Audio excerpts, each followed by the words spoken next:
Chapter 1 शाम के 9 बजे थिएटर्स बेस वेरिएट्स में घर का पूरा हिस्सा अभी भी लगभग खाली था। ये सच है कि कुछ लोग बालकनी और स्टॉल में चुपचाप बैठे हुए इंतजार कर रहे थे, लेकिन वे मानो कुर्सियों की कतारों के बीच खो गए थे, जिनकी मखमली चादरें मंद मंद जलती हुई चमक की धीमी रोशनी में उभर रही थीं। पर्दे के बड़े लाल छींटे पर एक छाया छाई हुई थी और मंच बिना जले फुटलाइट्स, ऑर्केस्ट्रा की बिखरी हुई डेस्कों से कोई आवाज नहीं आ रही थी। ये केवल तीसरी गैलरी में ऊपर की ओर था, गुंबददार छत के चारों ओर, जहां नग्न महिलाएं और बच्चे आकाश में उड़ रहे थे, जो गैस की रोशनी में हरा हो गया था। वहां आवाजों के निरंतर शोर के ऊपर पुकार और हंसी सुनाई दे रही थी, और महिलाओं और कामगारों की टोपी पहने हुए सिर सोने की परत से सजे हुए चौड़े गुंबददार खंभों के नीचे पंक्ति दर पंक्ति खड़े थे। हर कुछ सेकंड में एक परिचारिका हाथ में टिकट लेकर तेजी से आती हुई दिखाई देती थी और उसके सामने एक सज्जन और एक महिला को ले जाती थी, जो अपनी सीट पर बैठ जाते थे। वो सज्जन अपनी शाम की पोशाक में होते थे, वो महिला उनके बगल में दुबली पतली और ढीली ढाली बैठी होती थी, जबकि उसकी आंखें धीरे धीरे घर के चारों ओर घूम रही होती थीं। 2 युवक स्टालों में दिखाई दिए, वे खड़े होकर अपने चारों ओर देखने लगे। मैंने ऐसा नहीं कहा था, हेक्टर, दोनों में से बड़ा, छोटी काली मूंछों वाला एक लंबा आदमी चिल्लाया। हम बहुत जल्दी आ गए। आप मुझे अपना सिगार खत्म करने की अनुमति दे सकते थे। एक परिचारिका वहां से गुजर रही थी। ओह, मॉन्सियूर फॉचेरी, उसने परिचित भाव से कहा, अभी आधे घंटे तक ये शुरू नहीं होगा। तो फिर वे 9 बजे का विज्ञापन क्यों देते हैं? हेक्टर ने बड़बड़ाते हुए कहा, जिसके लंबे पतले चेहरे पर झुंझलाहट के भाव थे। अभी सुबह ही क्लेरिस ने, जो इस लेख में है, कसम खाई थी कि वे ठीक समय पर 9 बजे शुरू करेंगे। एक पल के लिए वे चुप रहे और ऊपर की ओर देखते हुए छायादार बक्सों को देखा। लेकिन जिस हरे कागज से ये लटके हुए थे, उसने उन्हें और भी अधिक छायादार बना दिया। नीचे, ड्रेस सकिल के नीचे, निचले बक्से पूरी तरह से रात में दबे हुए थे। दूसरे स्तर पर केवल एक मोटी महिला थी, जो अपने सामने मखमल से ढके हुए बालस्ट्रेड पर फंसी हुई थी। दाएं हाथ और बाएं हाथ पर, ऊंचे स्तंभों के बीच, लंबे लंबे किनारों वाले स्कैलप्ड हैंगिंग से सजे स्टेज बॉक्स खाली पड़े थे। सफ़ेद और सुनहरे रंग वाला घर, नर्म हरे रंग के स्वरों से उभरा हुआ, केवल आधा ही दिखाई दे रहा था, मानो बड़े कांच की चमक में आग की छोटी छोटी धाराओं से निकली महीन धूल से भरा हो। क्या तुमने लूसी के लिए स्टेज बॉक्स खरीदा? हेक्टर ने पूछा। हाँ, उसके साथी ने उत्तर दिया, लेकिन मुझे इसे पाने में थोड़ी परेशानी हुई। ओह, लूसी के बहुत जल्दी आ जाने का कोई खतरा नहीं है। उसने हल्की सी जम्हाई ली, फिर कुछ देर रुकने के बाद बोला। तुम्हारा भाग्य अच्छा है, क्योंकि तुम पहले कभी किसी फर्स्ट नाइट में नहीं गए हो। ब्लूंड वीनस इस साल का सबसे बड़ा इवेंट होगा। लोग पिछले 6 महीनों से इसके बारे में बात कर रहे हैं। ओह, कितना बढ़िया संगीत है, मेरे प्यारे लड़के। कितना चालाक कुत्ता है, बोडेनवे। वो अपना काम जानता है और उसने इसे प्रदर्शनी के मौसम के लिए रखा है। हेक्टर पूरी तरह ध्यान से सुन रहा था। उसने एक सवाल पूछा, और नाना, वो नई स्टार जो वीनस का किरदार निभाने जा रही है, क्या तुम उसे जानते हो? तुम यहाँ हो, तुम फिर से शुरू कर रहे हो। फॉचेरी ने अपनी बाहें फैलाते हुए कहा, आज सुबह से ही लोग मुझे नाना के साथ देख रहे हैं। मैं 20 से ज्यादा लोगों से मिल चुका हूँ, और यहाँ नाना और वहाँ नाना है। मैं क्या जानता हूँ? क्या मैं पेरिस की सभी गोरी महिलाओं से परिचित हूँ? नाना बोडेनवे की एक खोज है। यह जरूर एक बढ़िया चीज होगी। उसने अपने आप को शांत किया, लेकिन घर का खालीपन, चमक की मंद रोशनी, आत्मा अवशोषण की चच जैसी भावना जो उस स्थान से प्रेरित थी, जो फुसफुसाती आवाज़ों और दरवाजों के टकराने की आवाज़ से भरा था, इन सब ने उसे परेशान कर दिया। नहीं, भगवान की कसम, उसने अचानक कहा, यहाँ बाल सफ़ेद हो जाते हैं। मैं बाहर जा रहा हूँ। शायद हम नीचे बोडेनवे को ढूंढ लें। वो हमें चीज़ों के बारे में जानकारी देगा। नीचे संगमरमर से बने बड़े प्रवेश कक्ष में, जहां बॉक्स ऑफिस था, जनता ने अपना परिचय देना शुरू कर दिया था। 3 खुले द्वारों से अंदर जाते हुए बुलेवार्ड्स के उत्साही जीवन को देखा जा सकता था, जो अप्रैल की सुहावनी रात में सभी हलचल और जल रहे थे। गाड़ी के पहियों की आवाज़ अचानक रुक जाती थी, गाड़ी के दरवाजे फिर से शोर मचाते हुए बंद हो जाते थे और लोग छोटे छोटे समूहों में प्रवेश करने लगते थे। टिकट ब्यूरो के सामने खड़े होकर हॉल के अंत में सीढ़ियों की दोहरी उड़ान चढ़ते थे, जिस पर महिलाएं कमर हिलाते हुए चढ़ती थीं। कच्चे गैसलाइट के नीचे प्रवेश कक्ष की पीली नंगी दीवारों के चारों ओर, जो अपनी अल्प प्रथम साम्राज्य सजावट के साथ एक खिलौना मंदिर की पेरिस्टाइल का सुझाव देती थी, वहां बड़े बड़े पीले पोस्टर लगे हुए थे जिन पर बड़े काले अक्षरों में नाना का नाम था। सज्जन, जो प्रवेश द्वार से चिपके हुए लग रहे थे, उन्हें पढ़ रहे थे। अन्य लोग, जो इधर उधर खड़े थे, बातचीत में व्यस्त थे और ऐसा करते हुए घर के दरवाजे बंद कर रहे थे, जबकि बॉक्स ऑफिस के पास एक मोटा आदमी, जिसकी लंबी मुंडी हुई शक्ल थी, सीटों पर बैठने के लिए दबाव डालने वालों को कठोर उत्तर दे रहा था। बोडेनवे वहाँ है, फॉचेरी ने सीढ़ियों से उतरते हुए कहा, लेकिन मैनेजर ने उसे पहले ही देख लिया था। आह आह, तुम एक अच्छे आदमी हो, उसने दूर से उस पर चिल्लाया। तुम मुझे इस तरह से नोटिस देते हो, है न? क्यों? मैंने आज सुबह अपना फिगारो खोला, एक शब्द भी नहीं। थोड़ा रुको, फॉचेरी ने जवाब दिया। मुझे तुम्हारी नानी के बारे में बात करने से पहले उनसे परिचित होना चाहिए। इसके अलावा मैंने कोई वादा नहीं किया है। फिर चर्चा को समाप्त करने के लिए उन्होंने अपने चचेरे भाई एम. हेक्टर डेला फालोइस का परिचय कराया, जो एक युवा व्यक्ति था जो पेरिस में अपनी शिक्षा पूरी करने आया था। मैनेजर ने एक नज़र में युवक का माप लिया, लेकिन हेक्टर ने गहरी दिलचस्पी के साथ उसकी जांच का जवाब दिया। तो ये वही बोडेनवे था, वह सेक्स का शोमैन जो महिलाओं को एक अपराधी ओवरसियर की तरह मानता था, वह चतुर आदमी जो हमेशा किसी विज्ञापन को चकमा देने के लिए पूरी ताकत से तैयार रहता था, वह चिल्लाने वाला, थूकने वाला, जांघ पर थप्पड़ मारने वाला आदमी, वह निंदक जिसकी आत्मा एक पुलिस वाले की थी। हेक्टर को लगा कि उसे इस अवसर के लिए कुछ सुखद टिप्पणी खोजनी चाहिए। आपका थिएटर, उन्होंने मधुर स्वर में कहना शुरू किया। बोडेनवे ने एक क्रूर वाक्यांश के साथ उसे बीच में रोका, जैसा कि एक ऐसे व्यक्ति के लिए होना चाहिए जो स्पष्ट स्थितियों पर बहुत अधिक ध्यान देता है।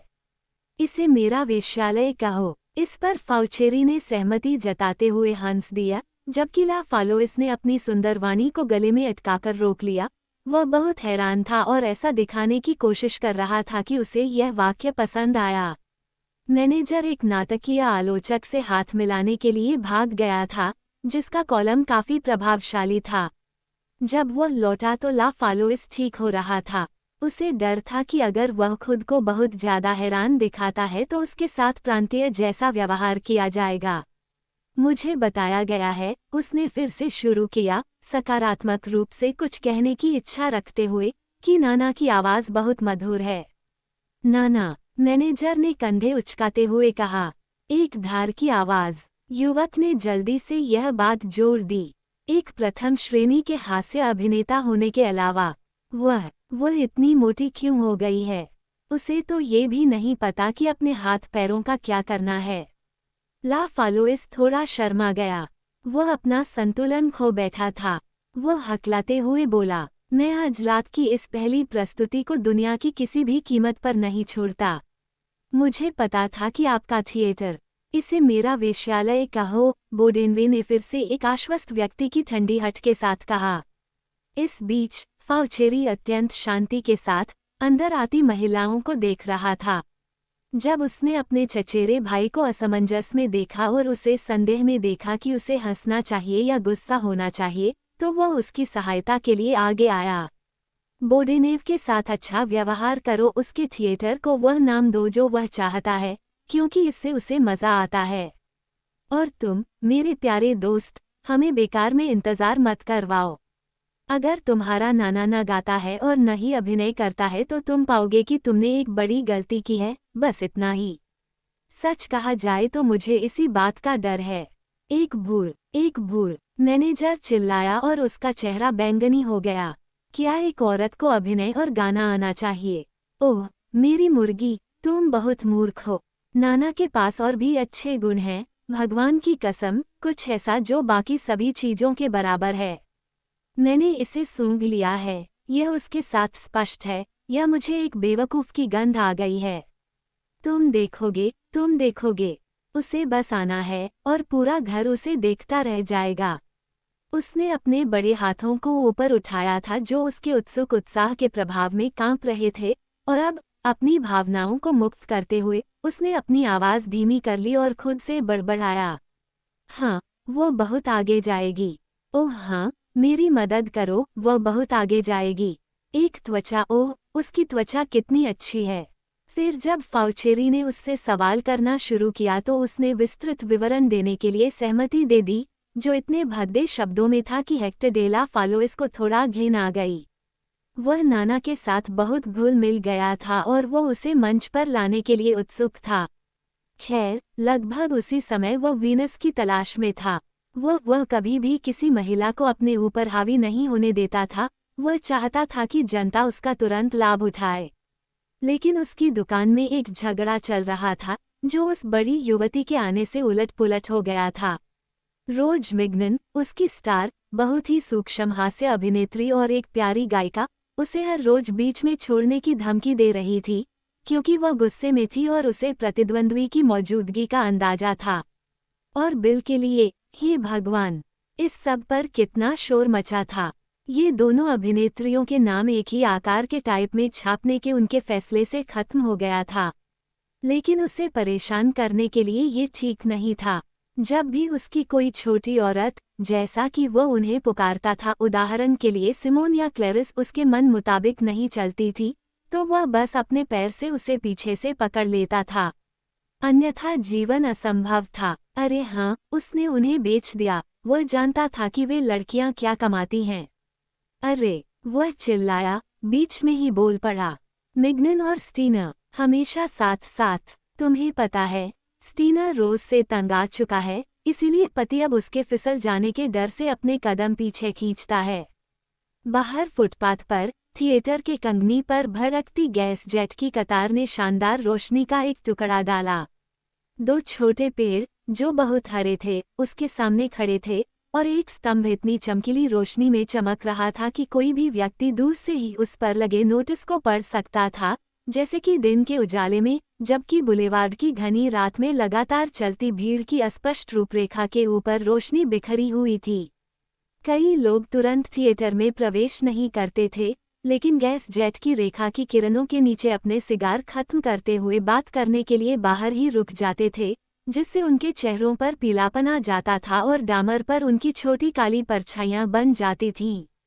मिग्नन, एक बहुत लंबा, बहुत चौड़ा आदमी, जिसका सिर किसी मेले में जाने वाले मजबूत आदमी जैसा चौकोर आकार का था, समूहों के बीच से जबरन निकल रहा था और अपने हाथ पर बैंकर स्टीना को घसीट रहा था, जो एक बहुत ही छोटा आदमी था, जिसके पास पहले से ही एक निगम था और एक गोल चेहरा दाढ़ी के घेरे में फंसा हुआ था जो पहले से ही सफ़ेद हो रही थी। ठीक है, बोडेनवे ने बैंकर से कहा, आप उससे कल मेरे कार्यालय में मिले थे। आह, ये वही थी, है न? स्टीना ने कहा, मुझे भी यही संदेह था, लेकिन जब वह अंदर जा रही थी, तो मैं बाहर आ रहा था, और मैंने मुश्किल से उसकी एक झलक देखी।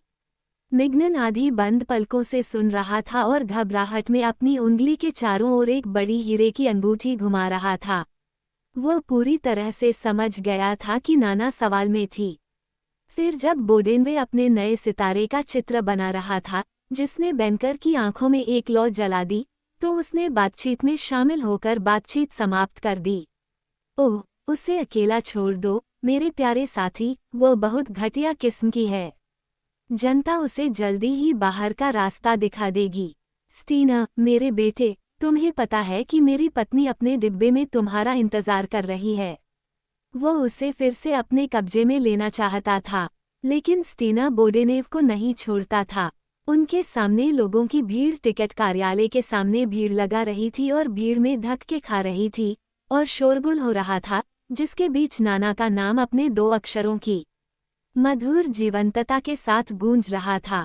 जो लोग नोटिस के सामने खड़े थे, वे जोर जोर से उसका उच्चारण कर रहे थे। दूसरे लोग प्रश्नवाचक स्वर में, गुजरते समय उसका उच्चारण कर रहे थे, जबकि महिलाएं एक साथ बेचैन और मुस्कुराती हुई आश्चर्य के भाव के साथ उसे धीरे से दोहरा रही थीं। कोई भी नाना को नहीं जानता था नाना कहाँ से गिर गई थी, और कहानियां और चुटकुले कान से कान तक फुसफुसाते हुए भीड़ में घूम रहे थे। नाम अपने आप में एक दुलार था, यह एक प्यारा नाम था जिसकी पहचान हर किसी के होठों पर जच रही थी। इस तरह उसका उच्चारण करने मात्र से ही भीड़ में खुशी की लहर दौड़ गई और वे बहुत अच्छे स्वभाव के हो गए। जिज्ञासा का ज्वर उसे आगे बढ़ने के लिए प्रेरित कर रहा था, उस तरह की पेरिस की जिज्ञासा जो सकारात्मक अविवेक की पहुंच जितनी ही हिंसक होती है। हर कोई नाना को देखना चाहता था। एक महिला की पोशाक का फ्लॉन्स फट गया था, एक आदमी की टोपी खो गई थी। ओह, तुम मुझसे इस बारे में बहुत ज्यादा सवाल पूछ रहे हो, बोडेनवे चिल्लाया, जिसे दर्जनों आदमी सवालों से घेर रहे थे। तुम उससे मिलने जा रहे हो और मैं चला जाऊंगा, वे मुझे चाहते हैं। वह गायब हो गया, अपने दर्शकों को निकाल देने के कारण मंत्रमुग्ध हो गया। मिग्नन ने अपने कंधे उचकाए, स्टीना को याद दिलाया कि रोज उसका इंतजार कर रही थी ताकि उसे वह पोशाक दिखा सके जो वह पहले एक्ट में पहनने वाली थी। भगवान की कसम, वहाँ लूसी है, अपनी गाड़ी से उतर रही है, ला फलोइस ने फॉचेरी से कहा। दरअसल ये लूसी स्टीवर्ट थी, एक साधारण सी छोटी सी महिला, लगभग 40 साल की, जिसकी गर्दन बहुत लंबी थी, चेहरा पतला और खींचा हुआ था, मुंह भारी था, लेकिन साथ ही उसके व्यवहार में इतनी चमक और शालीनता थी कि वो वाकई बहुत आकर्षक लग रही थी। वह अपने साथ कैरोलिन हेकेट और उसकी मां को लेकर आई थी। कैरोलिन एक ठंडी किस्म की सुंदरता वाली महिला थी, मां एक बहुत ही योग्य आचरण वाली व्यक्ति थी, जो ऐसी दिखती थी जैसे कि उसके शरीर में भूसा भरा हो। तुम हमारे साथ आ रही हो, मैंने तुम्हारे लिए जगह रखी है, उसने फॉचेरी से कहा। ओह, बिल्कुल नहीं, कुछ भी देखने के लिए नहीं, उसने जवाब दिया। मेरे पास एक स्टॉल है, मुझे स्टॉल में रहना ज्यादा पसंद है। लूसी चिढ़ गई, क्या वह उसके साथ खुद को दिखाने की हिम्मत नहीं जुटा पाया। फिर अचानक खुद को संभालते हुए दूसरे विषय पर चली गई। तुमने मुझे ये क्यों नहीं बताया कि तुम नाना को जानते हो? नाना, मैंने उसे कभी नहीं देखा। ओना ब्राइट, मुझे बताया गया है कि तुम उसके साथ बिस्तर पर गए थे। लेकिन मिग्नन उनके सामने आया, अपनी उंगली होठों पर रखकर उन्हें चुप रहने का इशारा किया। और जब लूसी ने उससे पूछा तो उसने एक युवक की ओर इशारा किया जो वहां से गुजर रहा था और बुदबुदाया, नाना का पसंदीदा आदमी। सबने उसकी ओर देखा, वह एक सुंदर व्यक्ति था। फाउचेरी ने उसे पहचान लिया, वह डगनेट था, एक युवक जिसने महिलाओं की तलाश में 3 लाख फ्रैंक खर्च कर दिए थे और जो अब स्टॉक में हाथ आजमा रहा था ताकि समय समय पर उन्हें गुलदस्ते और रात्रिभोज दे सके। लूसी ने पाया कि उसकी आंखें बहुत अच्छी थीं। आह, ब्लैंच है, वह चिल्लाई, उसने ही मुझे बताया था कि तुम नाना के साथ बिस्तर पर थे। ब्लैंच डे सिवरी, एक बहुत गोरी लड़की, जिसके सुंदर चेहरे पर मोटापे के लक्षण दिखाई दे रहे थे, एक संयमित, बहुत ही अच्छी तरह से तैयार और अत्यंत प्रतिष्ठित व्यक्ति की संगति में दिखाई दी। काउंट जेवियर डी वनडेउवर्स, फॉचेरी ने अपने साथी के कान में फुसफुसाया। काउंट और पत्रकार ने हाथ मिलाया, जबकि ब्लैंच और लूसी ने एक दूसरे को समझाते हुए बातचीत की। उनमें से एक ने नीले रंग की पोशाक पहनी थी, दूसरी ने गुलाबी रंग की। वे अपनी गहरी लटकी हुई स्कर्ट से रास्ता रोके खड़ी थीं, और नाना का नाम उनकी बातचीत में इतनी तीखी आवाज में दोहराया जा रहा था कि लोग उन्हें सुनने लगे। काउंट डे वनडेवरस ने ब्लैंच को ले लिया, लेकिन इस समय तक नाना का नाम प्रवेश द्वार की 4 दीवारों के चारों ओर पहले से कहीं ज्यादा जोर से गूंज रहा था, जिसमें देरी से बढ़ी हुई लालसा थी। नाटक शुरू क्यों नहीं हुआ? लोगों ने अपनी घड़ियां निकाली, देर से आने वाले लोग अपनी गाड़ियों से उतर गए, इससे पहले कि वे ठीक से तैयार हो जाएं। समूह फुटपाथ से चले गए, जहां से गुजरने वाले लोग गैस लाइट वाले फुटपाथ की अब खाली जगह को पार कर रहे थे। ऐसा करते हुए वे थिएटर में झांकने के लिए अपनी गर्दन को ऊपर उठा रहे थे। एक गली का लड़का सीटी बजाता हुआ आया और दरवाजे पर लगे नोटिस के सामने खड़ा हो गया, फिर चिल्लाया, वाह नाना, नशे में धुत आदमी की आवाज में और अपने पुराने जूतों को घिसकते हुए अपनी राह पर बढ़ गया। इस पर एक हंसी उठी थी। बेदाग दिखने वाले सज्जनों ने दोहराया, नाना, वाह नाना। लोग भीड़ में थे। टिकट कार्यालय में विवाद पैदा हो गया और नाना को बुलाने वाली आवाजों की गुनगुनाहट से शोर बढ़ता जा रहा था। नाना से उन मूर्खतापूर्ण मजाक और निरापशुता के तरीकों में से एक की मांग कर रहे थे जो भीड़ से परे हैं। लेकिन इस शोरगुल से ऊपर पर्दा उठने से पहले की घंटी की आवाज सुनाई दे रही थी। उन्होंने घंटी बजाई है, उन्होंने घंटी बजाई है। यह अफवाह बुलेवार्ड तक पहुंच गई और उसके बाद भगदड़ मच गई। हर कोई अंदर जाना चाहता था, जबकि थिएटर के नौकरों ने अपनी सेना बढ़ा दी। मिग्नन ने बेचैनी से आखिरकार स्टीना को फिर से पकड़ लिया, क्योंकि वह रोज की पोशाक देखने नहीं गया था।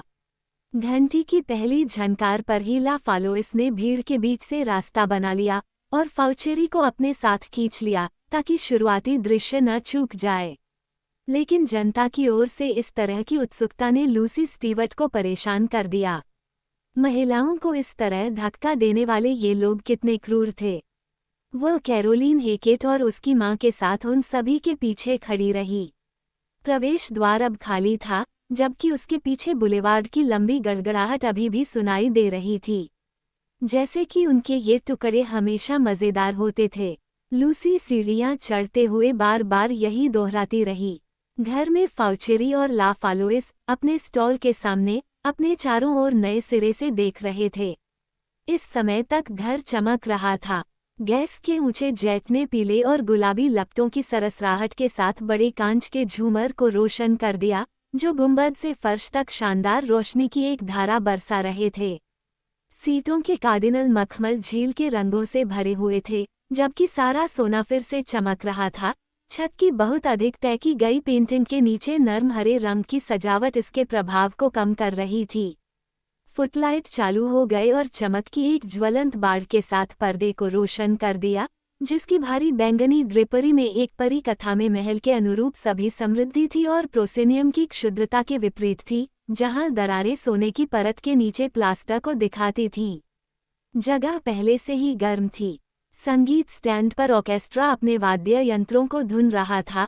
बांसुरी की मधुर ध्वनि, सींगों की धीमी ध्वनि, वायलिन के सुरों की मधुर ध्वनि, जो बढ़ती हुई आवाजों के बीच बह रही थी। सभी दर्शक बातें कर रहे थे, धक्का मुक्की कर रहे थे, सीटों पर आम हमले की तरह खुद को स्थापित कर रहे थे, और बगल के गलियारों में भागदौड़ इतनी तेज हो गई थी कि घर के हर दरवाजे पर लोगों की लगातार भीड़ उमड़ रही थी। संकेत थे, कपड़ों की सरसराहट, स्कर्ट और हेड ड्रेस का लगातार मार्च पास्ट, ड्रेस कोट या सुरटाउट के काले रंग से और भी अधिक। इसके बावजूद सीटों की कतारें धीरे धीरे भरती जा रही थीं, जबकि इधर उधर एक हल्का शौचालय अपने आसपास से अलग दिखाई दे रहा था। एक नाजुक आकृति वाला सिर अपने शिगनन के नीचे आगे की ओर झुका हुआ था, जहां एक रत्न की बिजली चमक रही थी। एक बॉक्स में नंगे कंधे की नोक बर्फीले रेशम की तरह चमक रही थी। अन्य महिलाएं आराम से बैठी हुई, सुस्ती से पंखा झल रही थीं, अपनी निगाहों से भीड़ की धक्का मुक्की की हरकतों का अनुसरण कर रही थीं, जबकि युवा सज्जन स्टॉल पर खड़े थे। उनकी बनियान बहुत नीचे कटी हुई थी, उनके बटनहोल में गार्डेनिया के फूल थे और वे दस्ताने पहने उंगलियों से अपने ओपेरा ग्लास को दिखा रहे थे। अब दोनों चचेरे भाई उन लोगों के चेहरे ढूंढने लगे जिन्हें वे जानते थे। मिग्नन और स्टीना एक निचले डिब्बे में साथ साथ बैठे थे, मखमली रेलिंग पर अपनी बाहें टिकाए हुए। ब्लैंच डे सिवरी को स्टॉल के स्तर पर एक स्टेज बॉक्स का एकमात्र मालिक लग रहा था। लेकिन ला फालोइस ने किसी और से पहले डगुनेट की जांच की। वह अपने स्टॉल से 2 पंक्तियों आगे एक स्टॉल पर कब्जा कर रहा था। उसके करीब एक बहुत ही युवा व्यक्ति, बाहर से 17 साल का, शायद कॉलेज से भागा हुआ, अपनी खूबसूरत आंखों को चौड़ा कर रहा था जैसे कि एक देवदूत के पास हो सकता है। जब फौचेरी ने उसे देखा तो मुस्कुराया। बालकनी में वह महिला कौन है? ला फालोइस ने अचानक पूछा। वह महिला जिसके बगल में नीले रंग की पोशाक में एक छोटी लड़की है। उन्होंने एक बड़ी महिला की ओर इशारा किया जो बहुत ही चुस्त थी, एक महिला जो गोरी थी और अब सफ़ेद और पीले रंग की हो गई थी। उसका चौड़ा चेहरा रंग से लाल हो गया था छोटे बच्चों के घुंघराले बालों की बारिश के नीचे फूला हुआ लग रहा था। ये गागा है, फाउचेरी का सरल उत्तर था, और चूंकि यह नाम उसके चचेरे भाई को आश्चर्यचकित कर रहा था, इसलिए उसने आगे कहा, तुम गागा को नहीं जानते। वो लुई फिलिप के शुरुआती सालों की खुशी थी। आजकल वह जहां भी जाती है अपनी बेटी को अपने साथ घसीटती है। ला फालोइस ने एक बार भी उस युवा लड़की की ओर नहीं देखा। गागा को देखकर वह भावुक हो गया, उसकी आंखें फिर कभी उससे नहीं हटीं। उसे अब भी वह बहुत सुंदर लगती थी, लेकिन वह ऐसा कहने की हिम्मत नहीं कर पाया। इस बीच कंडक्टर ने अपना वायलिन धनुष उठाया और ऑर्केस्ट्रा ने ओवरचर पर हमला किया। लोग अभी भी आते रहे, हलचल और शोर बढ़ता जा रहा था। उस भीड़ में, जो पहली रातों के लिए विशिष्ट थी और कभी नहीं बदलती थी, अंतरंग मित्रों से बनी छोटी छोटी उपशाखाएं थीं, जो फिर से मुस्कुराते हुए एकत्र हुईं।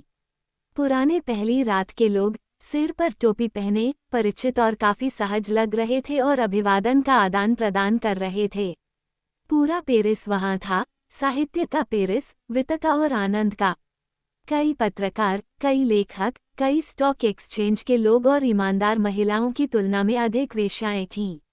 यह एक विलक्षण रूप से मिश्रित दुनिया थी, जैसा कि यह थी, सभी प्रतिभाओं से बनी और सभी बुराइयों से कलंकित, एक ऐसी दुनिया जहां हर चेहरे पर एक ही थकान और एक ही बुखार खेलता था। फाउचेरी, जिससे उसका चचेरा भाई पूछताछ कर रहा था, ने उसे समाचार पत्रों और क्लबों के लिए समर्पित बक्से दिखाए और फिर नाटकीय या आलोचकों के नाम बताए। एक दुबला पतला, सूखा हुआ व्यक्ति, पतले, द्वेषपूर्ण होंठ वाला और सबसे बढ़कर, एक अच्छा स्वभाव वाला बड़ा आदमी, जो अपनी पड़ोसी, एक युवा लड़की के कंधे पर लेटा हुआ था, जिसके बारे में वह कोमल और पिता जैसी आंखों से सोच रहा था। लेकिन जब उसने ला फलोइस को सामने वाले बॉक्स में बैठे कुछ लोगों को झुककर प्रणाम करते देखा तो वह हैरान रह गया। क्या? उसने पूछा, क्या तुम काउंट मुफ्त डे ब्यूविले को जानते हो? ओह, बहुत समय पहले, हेक्टर ने जवाब दिया। मफेट्स की हमारे पास एक प्रॉपर्टी थी। मैं अक्सर उनके घर जाता हूँ। काउंट अपनी पत्नी और अपने ससुर, मार्क्विस डे चौड के साथ रहते हैं। और कुछ अहंकार के साथ, क्योंकि वह अपने चचेरे भाई के आश्चर्य से खुश था, उसने विवरण देना शुरू किया। मार्क्विस राज्य का पार्षद था। काउंट को हाल ही में महारानी का चैम्बरलेन नियुक्त किया गया था। फाउचेरी, जिसने अपना ओपेरा ग्लास उठाया था, काउंटेस को देखा, जो एक मोटी श्यामला थी जिसकी त्वचा गोरी और सुंदर काली आंखें थीं। आप मुझे उनके सामने अभिनय के बीच में पेश करेंगे, उन्होंने ये कहकर बात समाप्त की। मैं पहले ही काउंट से मिल चुका हूँ, लेकिन मैं उनके मंगलवार को उनके पास जाना चाहूँगा। ऊपरी गैलरी से चुप की जोरदार आवाज़ें आ रही थीं। प्रस्तावना शुरू हो चुकी थी, लेकिन लोग अभी भी अंदर आ रहे थे। देर से आने वाले दर्शकों की पूरी कतारें खड़ी हो रही थीं, बक्सों के दरवाजे खटखटा रहे थे, गलियारों में बहस करते हुए ऊंची आवाज़ें सुनाई दे रही थीं। और कई वार्तालापों की आवाज़ें बंद नहीं हो रही थीं, एक ऐसी आवाज़ जो दिन के अंत में बातूनी गौरैया के जोरदार चहचहाहट जैसी थी। सब कुछ अस्त व्यस्त था, घर सिर और हाथों का एक मिश्रण था जो इधर उधर हिल रहे थे। उनके मालिक या तो बैठ रहे थे या आराम से बैठने की कोशिश कर रहे थे या दूसरी ओर, उत्साह से खड़े रहने की कोशिश कर रहे थे ताकि आखिरी बार चारों ओर देख सकें। बैठ जाओ की आवाज़ गड्ढे की अस्पष्ट गहराई से जोरदार तरीके से आ रही थी। घर में उम्मीद की एक सिहरन दौड़ गई। आखिरकार लोग इस प्रसिद्ध नाना से परिचित होने जा रहे थे जिसके साथ पेरिस पूरे एक सप्ताह से व्यस्त था। धीरे धीरे, हालांकि, बातचीत की गूंज धीरे धीरे कम होती गई और बीच बीच में कुछ नए सिरे से कर्कश भाषण सुनाई देने लगे। और इस बेहोश कर देने वाली बड़बड़ाहट ध्वनि की इन लुप्त होती आहों के बीच, ऑर्केस्ट्रा ने शरारती हंसी के साथ एक आवारा लय के साथ वाल्ट्स के छोटे, जीवंत स्वरों को बजाया। जनता उत्तेजित थी, वे पहले से ही मुस्कुरा रहे थे, लेकिन गड्ढे की सबसे आगे की पंक्तियों में ताली बजाने वालों के समूह ने जमकर तालियां बजाईं। पर्दा उठ गया। जॉर्ज की कसम, ला फालोइस ने चिल्लाते हुए कहा, अभी भी बात कर रहा था। लूसी के साथ एक आदमी है। वो अपने दाईं ओर दूसरे स्तर पर स्टेज बॉक्स को देख रहा था, जिसके सामने कैरोलिन और लूसी बैठी थीं। इस बॉक्स के पीछे कैरोलिन की मां का गरिमा में चेहरा और एक लंबे कद के युवक का चेहरा दिखाई दे रहा था, जिसके सिर पर हल्के बाल और एक बेदाग पोशाक थी। देखो, ला फालोइस ने फिर जोर देकर कहा। वहाँ एक आदमी है। फाउचेरी ने अपना ओपेरा ग्लास स्टेज बॉक्स की ओर मोड़ने का फैसला किया, लेकिन वह फिर से सीधा घूम गया। ओह, ये लाबोर्डेट है, उसने लापरवाह आवाज में कहा, मानो उस सज्जन व्यक्ति की उपस्थिति पूरी दुनिया को स्वाभाविक और अमूर्त दोनों तरह से प्रभावित कर रही हो। चचेरे भाइयों के पीछे लोगों ने चिल्लाया, चुप रहो। उन्हें बोलना बंद करना पड़ा। अब घर में एक गतिहीन फिट ने कब्जा कर लिया और सिर के बड़े बड़े टुकड़े, सभी सीधे और चौकन्ने, स्टालों से सबसे ऊपरी गैलरी की ओर झुक गए। गोरी वीनस का पहला अभिनय ओलंपस में हुआ, एक पेस्टबोर्ड ओलंपस, जिसमें पंखों में बादल और मंच के दाईं ओर बृहस्पति का सिंहासन था। सबसे पहले आइरिस और गेनीमेड ने, दिव्य परिचारकों की एक मंडली की सहायता से, एक कोरस गाया, जबकि उन्होंने परिषद के लिए देवताओं की सीटों की व्यवस्था की। एक बार फिर ताली बजाने वालों की पहले से तैतालियां फूट पड़ी। जनता, अपनी गहराई से थोड़ा बाहर, प्रतीक्षा कर रही थी। फिर भी, ला फालोइस ने बोडेनवे की छोटी महिलाओं में से एक, क्लेरिस बेसनस को ताली बजाई थी, जिसने एक नर्म नीले रंग की पोशाक में आइरिस की भूमिका निभाई थी और उसकी कमर के चारों ओर इंद्रधनुष के साथ रंगों का एक बड़ा दुपट्टा लपेटा हुआ था। आप जानते हैं, वो इसे पहनने के लिए अपनी कमीज ऊपर खींचती है, उसने फौचेरी से इतनी ऊंची आवाज में कहा कि उसके आसपास के लोग सुन सकें। हमने आज सुबह ये तरकीब आजमाई। यह उसकी बाहों के नीचे और उसकी पीठ के निचले हिस्से के चारों ओर था। लेकिन घर में हल्की सरसराहट की आवाज आई। रोज मिग्नन अभी अभी डायना के रूप में स्टेज पर आई थी। हालांकि उसके पास न तो चेहरा था और न ही वह भूमिका के लिए उपयुक्त आकृति। वह दुबली पतली और काली थी और पेरिस के एक गली के बच्चे की तरह आकर्षक कुरूपता थी। फिर भी वह आकर्षक लग रही थी और मानो वह जिस व्यक्ति का प्रतिनिधित्व कर रही थी, उस पर व्यंग्य कर रही हो। स्टेज पर उसके प्रवेश पर उसका गीत ऐसे विचित्र संवादों से भरा था जो आपको हंसी से रुला देंगे और मांस के बारे में शिकायतों से भरा था, जो वीनस की संगति के लिए उसे छोड़ने के लिए तैयार हो रहा था। उसने इसे पवित्र संयम के साथ गाया जो इतनी जीवंतता से भरा था कि दर्शक पूरी तरह से गर्म हो गए।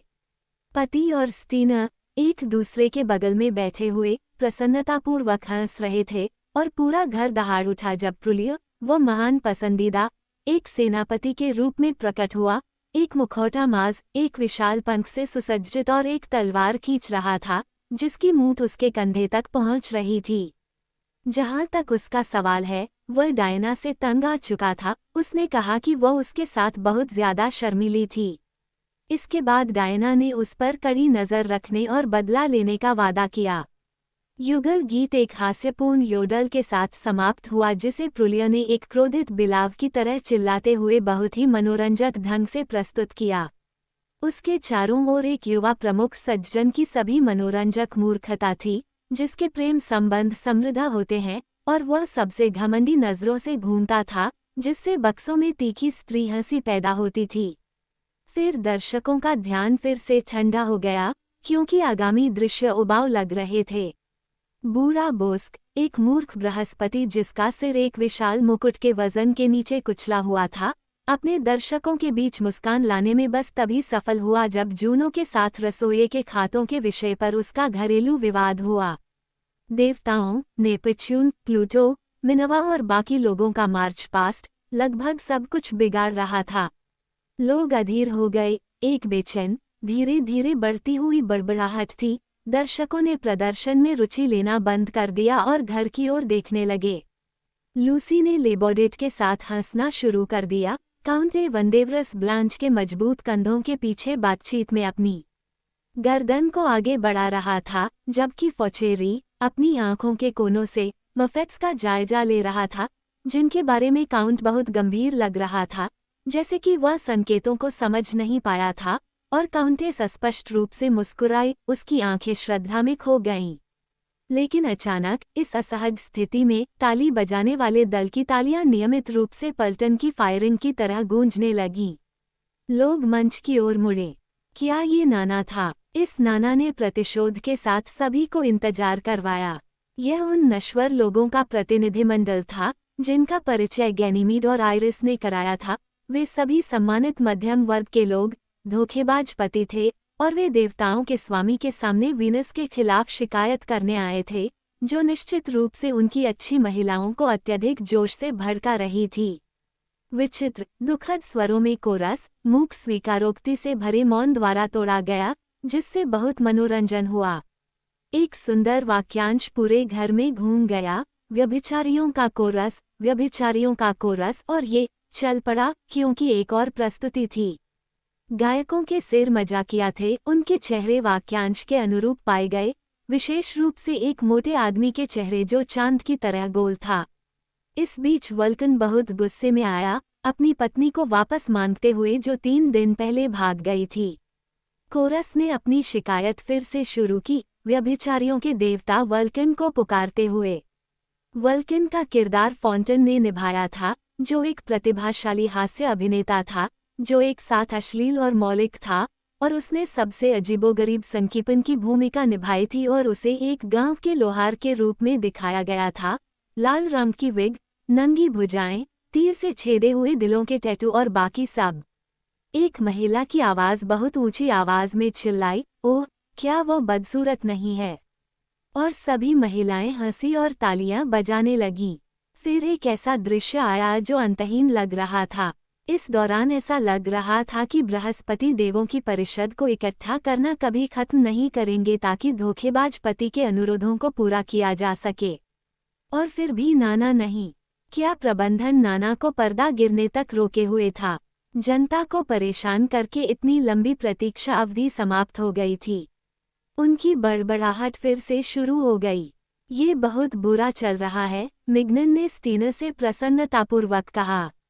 उसे बहुत अच्छा स्वागत मिलेगा, आप देखेंगे। उसी क्षण मंच के पीछे के बादल अलग हो गए और वीनस प्रकट हुई। 18 वर्ष की उम्र के हिसाब से बहुत लंबी, बहुत मजबूत, नाना अपनी देवी की सफ़ेद अंगरखी में और अपने हल्के बालों को कंधों पर खुले हुए, शांत गति से और जनता के लिए अभिवादन की हंसी के साथ फुटलाइट्स के पास आए और अपना भव्य गीत शुरू किया। जब शुक्र संध्या के समय घूमता है, दूसरे पद से ही पूरे घर में लोग एक दूसरे को देखने लगे। क्या ये बोडेनवे की ओर से कोई मजाक या शर्त थी? इससे ज्यादा बेसुरी आवाज कभी नहीं सुनी गई थी या इतनी कम कला से प्रबंधित की गई आवाज कभी नहीं सुनी गई थी।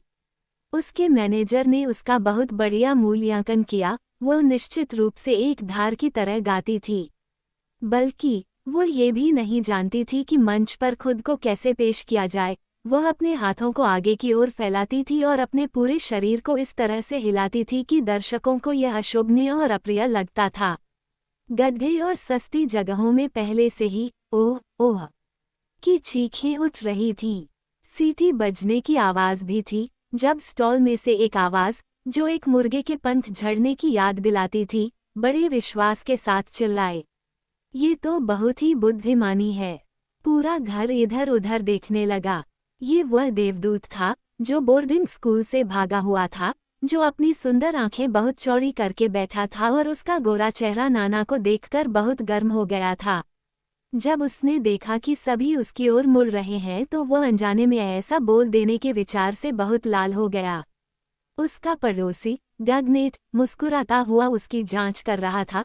लोग हंस रहे थे, मानो वे निहत्थे हो गए हों और अब फुफकारने के लिए उत्सुक न हों, जबकि सफ़ेद दस्ताने पहने युवा सज्जन नाना की सुंदर आकृति से मोहित होकर अपनी सीटों पर वापस लेट गए और तालियां बजाने लगे।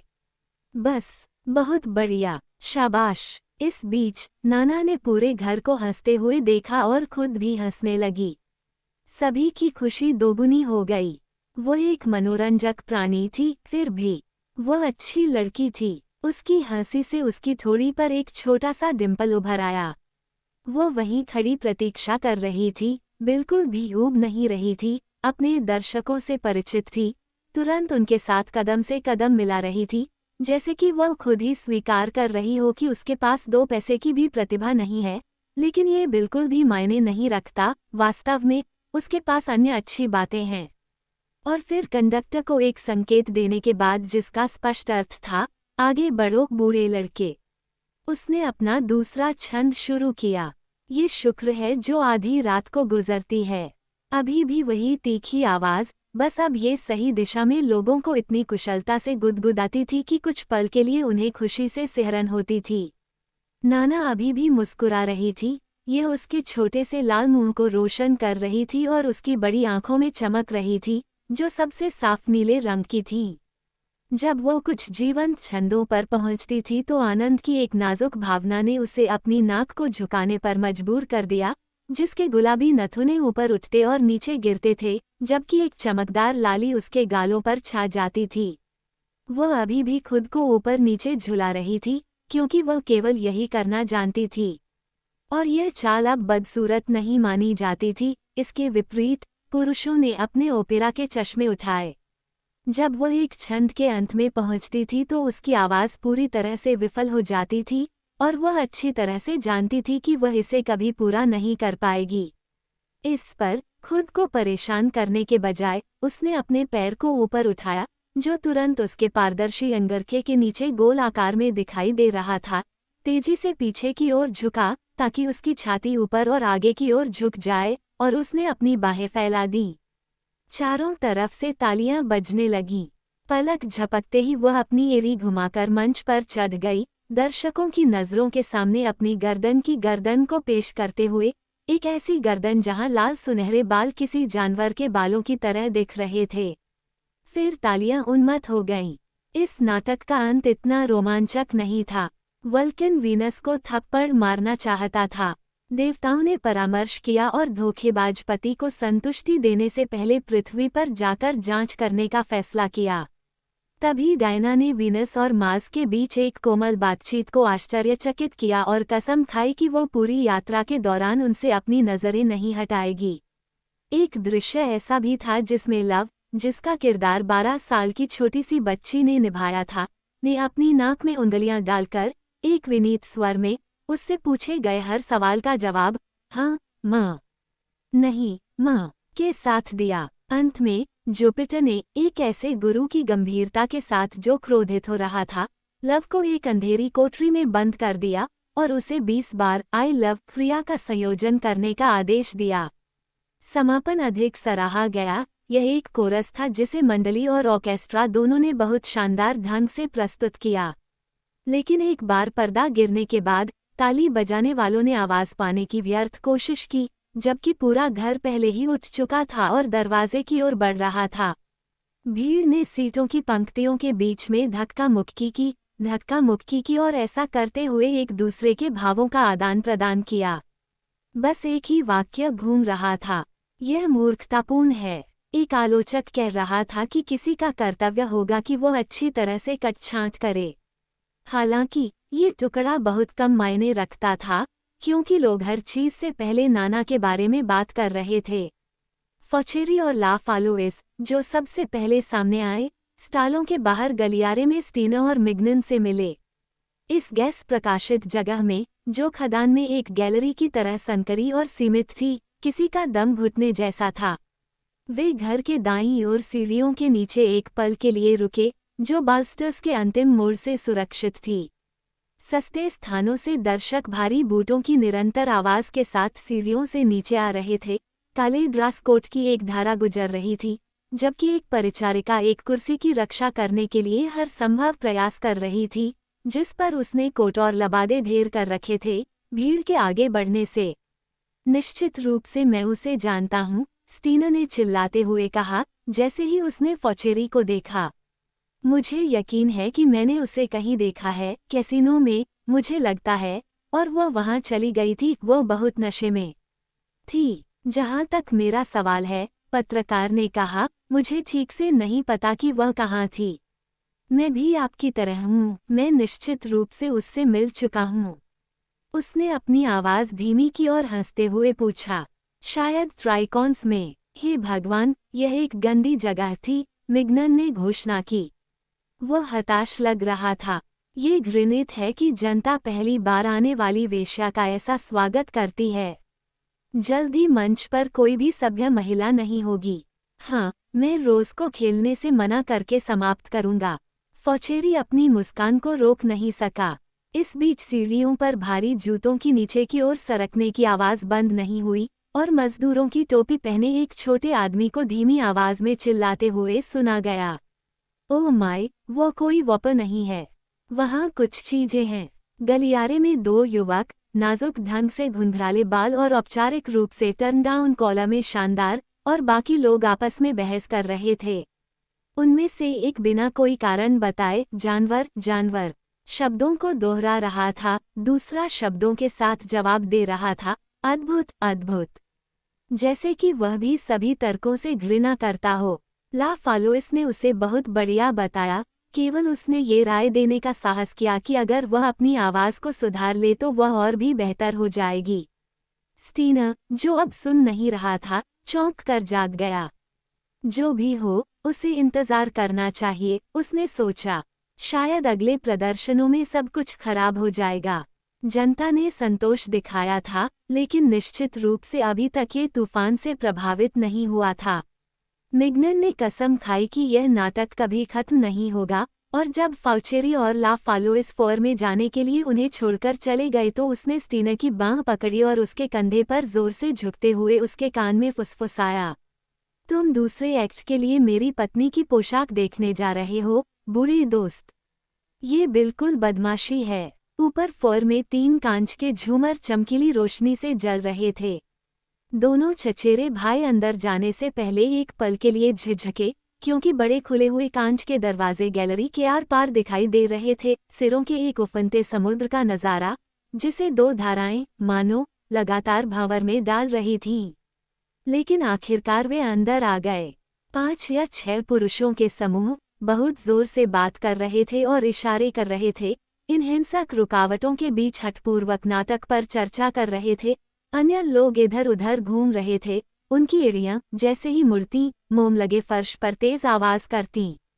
दाईं और बाएं रंग बिरंगे नकली संगमरमर के स्तंभों के बीच लाल मखमल से ढकी बेंचों पर महिलाएं बैठी थीं और भीड़ की गुजरती हरकतों को थकान के भाव से देख रही थीं, मानो गर्मी ने उन्हें सुस्त कर दिया हो। उनके पीछे ऊंचे शीशों में उनके चिन्हगन का प्रतिबिंब दिखाई दे रहा था। कमरे के अंत में, बार के सामने, एक बहुत बड़ी कंपनी वाला एक आदमी फलों के शरबत का गिलास पी रहा था। लेकिन फाउचेरी अधिक स्वतंत्र रूप से सांस लेने के लिए बालकनी में चले गए थे। ला फालोइस, जो स्तंभों के बीच दर्पणों के साथ बारी बारी से फ्रेम में लटकी अभिनेत्रियों की तस्वीरों का अध्ययन कर रहे थे, उनके पीछे चले गए। उन्होंने थिएटर के मुखौटे पर गैस जेट की लाइन को बुझा दिया था, और बालकनी पर अंधेरा और बहुत ठंडा था, जो उन्हें खाली लग रहा था। अकेला और छाया में लिपटा हुआ एक युवक खड़ा था, जो दाईं ओर के अवकाश में पत्थर की रेलिंग पर अपनी बाहें टिकाए हुए था। वो एक सिगरेट पी रहा था, जिसका जलता हुआ सिरा लाल चमक रहा था। फाउचेरी ने डागुनेट को पहचान लिया। उन्होंने गर्मजोशी से हाथ मिलाया। पत्रकार ने पूछा, मेरे प्यारे दोस्त, तुम वहाँ क्या ढूंढ रहे हो? तुम खुद को गड्ढों और दरारों में छिपा रहे हो। तुम एक ऐसे आदमी जो पहली रात को कभी भी स्टॉल से बाहर नहीं निकलता। लेकिन मैं तो धूम्रपान कर रहा हूँ, आप देखिए, डगनेट ने उत्तर दिया। फिर फॉचेरी ने उसे अपमानित करने के लिए कहा, अच्छा, नई अभिनेत्री के बारे में आपकी क्या राय है? उसके साथ पहले ही काफी बुरा बर्ताव किया जा चुका है। डगनेट ने बड़बड़ाते हुए कहा, वे ऐसे लोग हैं जिनसे उसका कोई लेना देना नहीं होगा। नाना की प्रतिभा की आलोचना का सार यही था। ला फालोइस आगे झुके और बुलेवार्ड की ओर देखा। उनके सामने एक होटल और एक क्लब की खिड़कियां चमकीली रोशनी से जगमगा रही थीं, जबकि नीचे फुटपाथ पर ग्राहकों का एक काला समूह कैफे डे मैरिड की मेज़ों पर कब्जा जमाए हुए था। देर होने के बावजूद भीड़ अभी भी कुचली जा रही थी और कुचली जा रही थी। लोग छोटे कदमों से आगे बढ़ रहे थे। पैसेज जोफ्रॉय से लगातार एक भीड़ निकल रही थी। लोग सड़क पार करने से पहले 5 या 6 मिनट तक इंतजार करते रहे। गाड़ियों की कतार इतनी दूर तक फैली हुई थी। क्या गतिमान पिंड है, और क्या शोर है, ला फालोइस बार बार दोहराता रहा, क्योंकि पेरिस अभी भी उसे चकित कर रहा था। घंटी कुछ देर तक बजती रही, फोर खाली हो गया। गलियारे में लोगों की भीड़ उमड़ पड़ी। पर्दा उठ चुका था जब दर्शकों का पूरा समूह घर में फिर से दाखिल हुआ। उन लोगों के चेहरे पर झुंझलाहट थी जो एक बार फिर अपनी जगह पर थे। हर कोई फिर से अपनी सीट पर बैठ गया और एक बार फिर से उत्साहित नज़र और नए सिरे से ध्यान देने लगा। ला फॉलोइस ने अपनी पहली नज़र गागा की तरफ डाली, लेकिन वह उसके बगल में उस लंबे गोरे आदमी को देखकर हैरान रह गया जो हाल ही में लूसी के स्टेज बॉक्स में था। उस आदमी का नाम क्या है? उसने पूछा। फॉचेरी उनका निरीक्षण करने में असफल रहे। हाँ, ये लेबोर्डेट है, उसने आखिरकार उसी लापरवाह हरकत के साथ कहा। दूसरे एक्ट का दृश्य आश्चर्यचकित करने वाला था। ये बोल नोएरे में एक उपनगरीय श्रोव मंगलवार नृत्य का प्रतिनिधित्व करता था। नकाबपोश लोग एक मछली को ट्रोल कर रहे थे, जिसके कोरस के साथ उनकी एड़ियों की टैपिंग भी थी। ये अरीश प्रस्थान, जिसकी किसी ने कम से कम उम्मीद नहीं की थी, इतना मनोरंजन हुआ कि घर ने मछली को फिर से शुरू कर दिया। और यह इस मनोरंजन के लिए था कि आइरिस द्वारा गुमराह किए गए दिव्य बैंड, जिसने झूठा दावा किया कि वो पृथ्वी को अच्छी तरह से जानता है, अब अपनी जांच के साथ आगे बढ़ने के लिए आया था। उन्होंने अपने गुप्त को बनाए रखने के लिए भेष धारण कर लिया था। जुपिटर राजा डागोबट के रूप में मंच पर आया, उसकी पतलून अंदर की ओर और उसके सिर पर एक बड़ा टिन का मुकुट था। फोइबस लोंजोमेउ के पोस्टिलियन और मिनवा एक नॉर्मन नस के रूप में दिखाई दिए। मंगल ग्रह पर खुशी के जोरदार धमाके हुए, जिसने एक अजीबोगरीब वर्दी पहनी थी, जो एक अल्पाइन एडमिरल की तरह थी। लेकिन जब नेपच्यून दिखाई दिया, तो हंसी की आवाज़ें शोरगुल में बदल गईं। ब्लाउज पहने, सिर पर एक ऊंची उभरी हुई वर्कमैन की टोपी, उसकी कनपटी पर लटके हुए लवलॉक चप्पल पहने हुए, वह एक मोटी बोली में रोया। खैर, मैं धन्य हूँ। जब तुम एक मैशर हो तो उन्हें तुमसे प्यार करने से रोकना कभी नहीं होगा। कुछ महिलाओं ने अपने पंखे 1 डिग्री ऊपर उठाए हुए थे और कुछ ने ओह ओह की आवाज़ें भी सुनी। स्टेज बॉक्स में बैठी लूसी इतनी जोर से हंसी कि कैरोलिन हेकवेट ने अपने पंखे की थपकी से उसे चुप करा दिया। उस क्षण से यह कृति सुरक्षित हो गई, बल्कि इससे भी अधिक एक बड़ी सफलता का वादा किया। देवताओं का यह उत्सव, उनके ओलंपस की कीचड़ में घसीटना, एक पूरे धर्म का यह उपहास, कविता की एक पूरी दुनिया, एक शाही मनोरंजन के रूप में सामने आई। असम्मान का बुखार साहित्यिक प्रथम रात्रि की दुनिया पर छा गया। किंवदंती पैरों तले रौंद दी गई, प्राचीन छवियां बिखर गईं। बृहस्पति का श्रृंगार प्रमुख था। मंगल सफल रहा। राजसी सत्ता एक तमाशा बन गई और सेना एक मूर्खता की चीज। जब बृहस्पति एक छोटी धोबिन से अचानक प्रेम करने लगा, तो उसने एक पागल कैनकिन को खटखटाना शुरू किया। सिमोन, जो धोबिन की भूमिका निभा रही थी, ने अमर लोगों के स्वामी की नाक पर एक लात मारी और उसे इतनी मजाकिया भाषा में मेरे बड़े पिताजी कहा कि हंसी के एक बेतहाशा फिट ने पूरे घर को हिला दिया। जब वे नाच रहे थे तो फोइबस ने मिनवा को नेगस के सलाद के कटोरे खिलाए और नेपच्यून 7 या 8 महिलाओं के बीच बैठा था जो उसे केक खिला रही थीं। संकेतों को उत्सुकता से पकड़ा गया, उनके साथ अभद्र अर्थ जोड़े गए, हानिरहित वाक्यांशों को स्टॉल से निकलने वाले विस्मयादिबोधक शब्दों के प्रकाश में उनके उचित अर्थ से अलग कर दिया गया। बहुत समय से नाट्य दर्शकों ने इससे अधिक अपमानजनक मूर्खता में लिप्त नहीं हुआ था। इससे उन्हें आराम मिला। फिर भी इस मूर्खतापूर्ण हरकत के बीच ही इस लेख की कार्यवाही आगे बढ़ी। वल्किन, एक सुंदर युवक की तरह, अपने दस्ताने तक पूरी तरह पीले रंग के कपड़े पहने हुए और अपनी आंख में चश्मा लगाए हुए, हमेशा वीनस के पीछे भागता रहता था, जिसने आखिरकार एक मछली की पत्नी के रूप में अपना रूप दिखाया।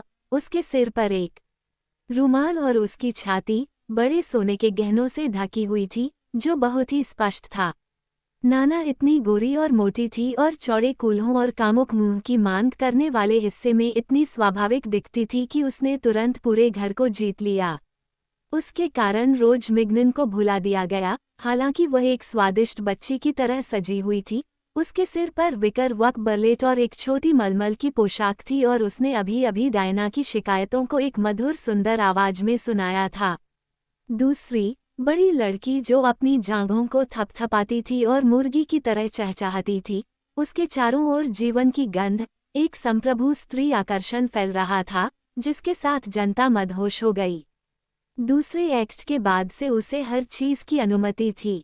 वो खुद को अजीब तरह से संभाल सकती थी, वो कोई सुर ठीक से नहीं गा सकती थी, वो अपने शब्द भूल सकती थी, इससे कोई फर्क नहीं पड़ता था। उसे सिर्फ पीछे मुड़ना था और तालियों की गड़गड़ाहट के लिए हंसना था। जब वह अपने कूल्हे से अपनी मशहूर किक देती तो स्टॉल बज उठते और जोश की एक चमक ऊपर ऊपर गैलरी से गैलरी तक, देवताओं तक पहुंच जाती। जब वह नृत्य का नेतृत्व करती तो यह एक जीत भी होती। वो इसमें घर जैसा महसूस करती थी। उसने अपने कूल्हे पर हाथ रखा और फुटपाथ के किनारे नाली में वीनस को सिंहासन पर बिठाया। और संगीत उसकी साधारण आवाज के लिए बना हुआ लगता था, तीखी, मधुर संगीत, जिसमें सेंट क्लाउड मेले की यादें, शहनाई की घरघराहट और छोटी बांसुरियों की चंचल मधुर ध्वनियां थीं। 2 नंबर फिर से दोहराए गए। शुरुआती वाल्स, शरारती लयबद्ध बीट वाला वाल्स, वापस आ गया था और देवताओं को अपने साथ ले गया था। जूनो, एक किसान महिला के रूप में, बृहस्पति और उसकी छोटी धोबिन को चतुराई से पकड़ लिया और उसके कान पकड़ लिए। डायना, मंगल के साथ एक नियुक्ति करने के कार्य में वीनस को आश्चर्यचकित करते हुए, वल्कन को समय और स्थान बताने के लिए जल्दी से चली गई, जिसने चिल्लाया, मुझे एक योजना मिल गई है। बाकी का कार्य बहुत स्पष्ट नहीं लग रहा था। पूछताछ एक अंतिम सरपट दौड़ में समाप्त हुई, जिसके बाद बृहस्पति, बेदम, पसीने से लथपथ और अपने मुकुट के बिना, ने घोषणा की कि पृथ्वी की छोटी महिलाएं स्वादिष्ट थीं और पुरुषों को इसके लिए दोषी ठहराया गया था। पर्दा गिर रहा था, तभी कुछ आवाजें, वाहवाही के तूफान से ऊपर उठकर जोर से चिल्लाईं, सब सब। इसके बाद पर्दा फिर उठा, कलाकार फिर से हाथ में हाथ डाले दिखाई दिए। पंक्ति के बीच में नाना और रोज मिग्नन एक दूसरे के बगल में खड़े होकर झुके और प्रणाम किया। दर्शकों ने तालियां बजाईं, ताली बजाने वालों ने जयकारे लगाए। फिर धीरे धीरे घर खाली हो गया। मुझे जाकर काउंटेस मफेट को अपना सम्मान देना चाहिए, ला फलोइस ने कहा। बिल्कुल ऐसा ही है, आप मुझे पेश करेंगे, फॉचेरी ने उत्तर दिया, हम बाद में नीचे जाएंगे। लेकिन पहले दर्जे के बक्सों तक पहुंचना आसान नहीं था। सीढ़ियों के ऊपर के गलियारे में भीड़ थी। अलग अलग समूहों के बीच आगे बढ़ने के लिए आपको खुद को छोटा करना पड़ता था और अपनी कोहनी का इस्तेमाल करते हुए आगे बढ़ना पड़ता था। एक तांबे के लैंप के नीचे झुककर, जहां गैस की एक धार जल रही थी, भारी भरकम आलोचक एक चौकस मंडली की मौजूदगी में लेख पर फैसला सुना रहा था। आते जाते लोग बुदाबुदाते हुए एक दूसरे से उसका नाम ले रहे थे। वह पूरी प्रस्तुति के दौरान हंसता रहा था। यह अफवाह गलियारे में घूम रही थी, फिर भी वह अब बहुत गंभीर हो गया था और स्वाद और नैतिकता की बात कर रहा था। दूर से पतले होठों वाला आलोचक एक ऐसी उदारता से भरा हुआ था जिसका स्वाद खट्टा दूध जैसा अप्रिय था। फाउचेरी ने हर दरवाजे के गोल छेद से बक्सों की जांच करते हुए इधर उधर देखा, लेकिन काउंट डे वंदेवरस ने उसे एक सवाल पूछकर रोक दिया, और जब उसे बताया गया कि दोनों चचेरे भाई मुफेट्स को सम्मान देने जा रहे हैं, तो उसने उन्हें बक्सा साथ दिखाया, जिसमें से वह अभी अभी निकला था। फिर झुककर पत्रकार के कान में फुसफुसाया, मुझे बताओ मेरे प्यारे दोस्त, उन्होंने कहा, ये नाना निश्चित रूप से वह लड़की है जिसे हमने एक शाम रूए दे प्रोवेंस के कोने पर देखा था। भगवान की कसम, तुम सही हो, फॉचेरी चिल्लाया। मैं कह रहा था कि मैं उससे मिला था। ला फालोइस ने अपने चचेरे भाई को काउंट मुफ्त डे ब्यूविले के सामने पेश किया, जो बहुत ठंडा लग रहा था। लेकिन फाउचेरी का नाम सुनते ही काउंटेस ने अपना सिर उठाया और एक निश्चित संकोच के साथ फिगारो में उनके लेखों के लिए पैराग्राफिस्ट की प्रशंसा की। अपने सामने मखमल से ढके हुए सहारे पर झुकते हुए वह कंधों को एक सुंदर हरकत के साथ आधा घूम गई। उन्होंने थोड़ी देर तक बात की और यूनिवर्सल प्रदर्शनी का जिक्र किया गया। ये बहुत बढ़िया होगा, काउंट ने कहा, जिसके चौकोर, नियमित विशेषताओं वाले चेहरे ने एक निश्चित गंभीरता बनाए रखी थी। मैंने आज चैंप दे मार्स का दौरा किया और वहां से सचमुच आश्चर्यचकित होकर लौटा। वे कहते हैं कि चीजें समय पर तैयार नहीं होंगी, ला फालोइस ने टिप्पणी करने का साहस किया। वहाँ असीम उलझन है, लेकिन काउंट ने अपनी गंभीर आवाज में उसे बीच में रोका। चीजें तैयार हो जाएंगी, सम्राट की यही इच्छा है। फॉचेरी ने खुशी खुशी बताया कि कैसे एक दिन, जब वो किसी लेख के लिए विषय की तलाश में वहां गया था, तो उसने अपना सारा समय मछली घर में बिताया, जो उस समय निर्माण के दौरान था। काउंटेस मुस्कुराई। कभी कभी वह घर के ढांचे पर नजर डालती, एक हाथ ऊपर उठाती, जिसे कोहनी तक सफेद दस्ताने ने ढका हुआ था, और अपने सुस्त हाथ से खुद को हवा करती। घर में नींद आ रही थी, लगभग सुनसान। स्टॉल में कुछ सज्जनों ने अखबार खोले हुए थे, और महिलाओं को बहुत आराम से मिलने का मौका मिल रहा था, जैसे कि वे अपने घर में हों। केवल बड़े झूमर के नीचे एक सुसंस्कृत फुसफुसाहट सुनाई दे रही थी, जिसकी रोशनी अंतराल की उलझन भरी हरकतों से उठे धूल के महीन बादल में धीमी हो गई थी। अलग अलग प्रवेश द्वारों पर पुरुष उन महिलाओं से बात करने के लिए भीड़ लगा रहे थे जो बैठी रहीं। वे कुछ सेकंड के लिए वहां बिना हिले डुले खड़े रहे, कुछ आगे की ओर झुके और अपनी शर्ट के सामने की बड़ी सफेद छाती को दिखाते रहे। हमें अगले मंगलवार पर भरोसा है, काउंटेस ने ला फ्लोइस से कहा, और उसने फॉचेरी को आमंत्रित किया, जिसने झुककर प्रणाम किया। नाटक के बारे में एक शब्द भी नहीं कहा गया, नाना का नाम एक बार भी नहीं लिया गया। काउंट इतने शालीन थे कि उन्हें विधानमंडल की बैठक में भाग लेने के लिए माना जा सकता था। उस शाम उनकी उपस्थिति को समझाने के लिए उन्होंने बस इतना कहा कि उनके ससुर को थिएटर का शौक था। बॉक्स का दरवाज़ा खुला ही रहा होगा, क्योंकि मार्क्विस डी चौड, जो आगंतुकों के लिए अपनी सीट छोड़ने के लिए बाहर गए थे, फिर से वापस आ गए थे। वह अपने लंबे, बूढ़े शरीर को सीधा कर रहे थे। चौड़ी किनारी वाली टोपी के नीचे उनका चेहरा नर्म और सफ़ेद दिख रहा था, और अपनी बेचैन आंखों से वो गुजरने वाली महिलाओं की हरकतों का पीछा कर रहे थे। जिस क्षण काउंटेस ने उसे निमंत्रण दिया, फॉचेरी ने उसे छोड़ दिया। उसे लगा कि नाटक के बारे में बात करना बिल्कुल भी अच्छा नहीं होगा। ला फ्लोइस बॉक्स से बाहर निकलने वाला आखिरी व्यक्ति था। उसने अभी अभी गोरी बालों वाली लेबोडेट को देखा था, जो काउंट डे वंदेवरस के स्टेज बॉक्स में आराम से बैठी थी और ब्लांच डे सिवरी के साथ बहुत करीब से बातचीत कर रही थी। हे भगवान, उसने अपने चचेरे भाई के पास वापस आकर कहा, तो फिर लाबोर्डेट सभी लड़कियों को जानता है। वह अब ब्लेंच के साथ है। निस्संदेह वह उन सभी को जानता है, फॉचेरी ने शांति से उत्तर दिया। तुम क्या चाहते हो, मेरे दोस्त? गलियारे में कुछ लोग नहीं थे और फॉचेरी अभी नीचे जाने ही वाले थे कि लूसी स्टीवर्ट ने उन्हें आवाज दी। वह गलियारे के दूसरे छोर पर, अपने स्टेज बॉक्स के दरवाजे पर खड़ी थी। उन्होंने कहा कि वे वहां खाना बना रहे थे, और उन्होंने कैरोलिन हैक्विट और उनकी मां के साथ मिलकर पूरा गलियारा घेर लिया। तीनों जले हुए बादाम चबा रही थीं। एक बॉक्स ओपनर उनसे मातृत्वपूर्ण बातें कर रहा था। लूसी का पत्रकार से झगड़ा हो गया। वो एक सुंदर व्यक्ति था, निश्चित रूप से। वह दूसरी महिलाओं से मिलने गया और यह भी नहीं पूछा कि उन्हें प्यास लगी है या नहीं। फिर, विषय बदलते हुए, तुम्हें पता है, प्यारे लड़के, मुझे लगता है कि नाना बहुत अच्छी हैं। वह चाहती थी कि वह आखिरी एक्ट के लिए स्टेज बॉक्स में रहे, लेकिन वह भाग निकला। उसने वादा किया कि वह बाद में उन्हें दरवाजे पर पकड़ लेगा।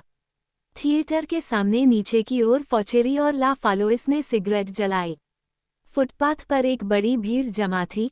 थिएटर की सीढ़ियों से नीचे उतरे पुरुषों की एक धारा बुलेवार्ड में रात की ताज़ी हवा में सांस ले रही थी, जहां शोर और लड़ाई कम हो गई थी। इस बीच मिग्नन ने स्टीना को कैफे डेस वेरिएट्स में ले जाया था। नाना की सफलता को देखते हुए उसने उसके बारे में उत्साहपूर्वक बात करना शुरू कर दिया था। इस दौरान वह बैंकर को अपनी आंखों के कोनों से देखता रहा। वो उसे अच्छी तरह से जानता था। 2 बार उसने रोज को धोखा देने में उसकी मदद की थी, और फिर जब उसकी सनक खत्म हो गई, तो वह उसे वापस उसके पास ले आया, वफादार और पश्चातापी। कैफे में ग्राहकों की बहुत बड़ी भीड़ संगमरमर की मेजों के चारों ओर खुद को समेटे हुए थी। कई लोग खड़े होकर जल्दी जल्दी शराब पी रहे थे। लंबे दर्पणों ने लोगों की इस भीड़ को अनंत तक प्रतिबिंबित किया, और 3 झूमरों, मोलस्किन से ढकी सीटों और लाल रंग से लदी घुमावदार सीढ़ियों के साथ संकीर्ण कमरे को बहुत बड़ा कर दिया। स्टीनर गया और पहले सैलून में एक मेज पर बैठ गया, जो बुलेवार्ड पर पूरी तरह से खुला था। इसके दरवाजे साल के मौसम के लिए जल्दी ही खोल दिए गए थे।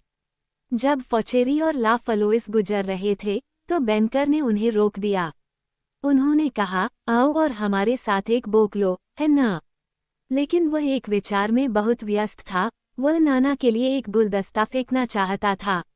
अंत में उसने कैफे के एक वेटर को बुलाया, जिसे वह परिचित रूप से ऑगस्टे कहकर संबोधित करता था। मिग्नन, जो सुन रहा था, ने उसे इतनी तीखी नज़र से देखा कि वह अपना चेहरा खो बैठा और हकलाते हुए बोला, 2 गुलदस्ते, ऑगस्टे, और उन्हें अटेंडेंट को दे दो। इन महिलाओं में से प्रत्येक के लिए एक गुलदस्ता। अच्छा लगा, है न?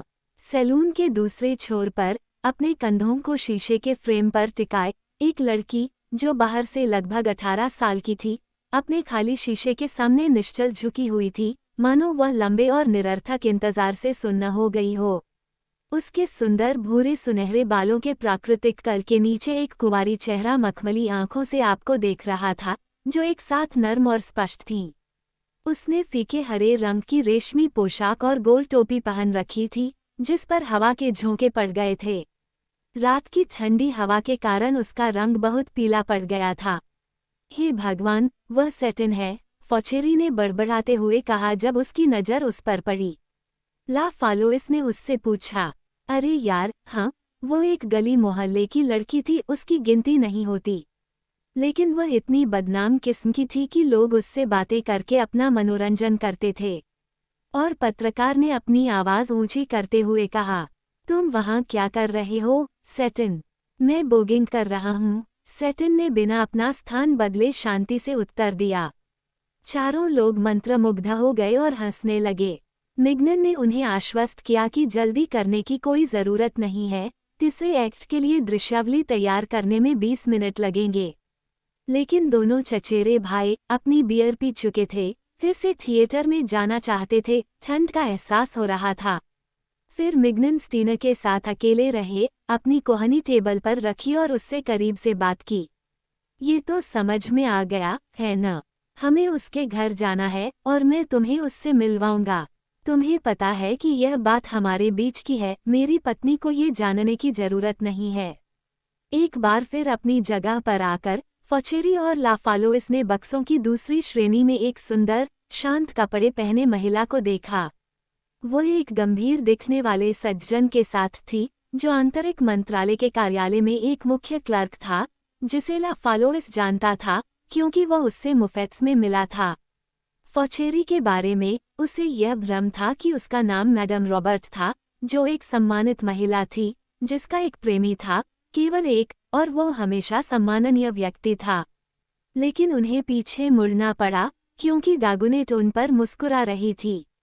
अब जब नाना को सफलता मिल गई थी, तो उसने खुद को छिपाना बंद कर दिया। वास्तव में वह अभी अभी मार्गों में जीत दर्ज कर रहा था। उसके बगल में वह युवा स्कूली छात्र था, जो अपनी सीट से नहीं हटा था। नाना ने उसे जिस प्रशंसा की अवस्था में डुबो दिया था, वह इतनी स्तब्ध करने वाली थी। उसने सोचा, यही है, वह महिला थी।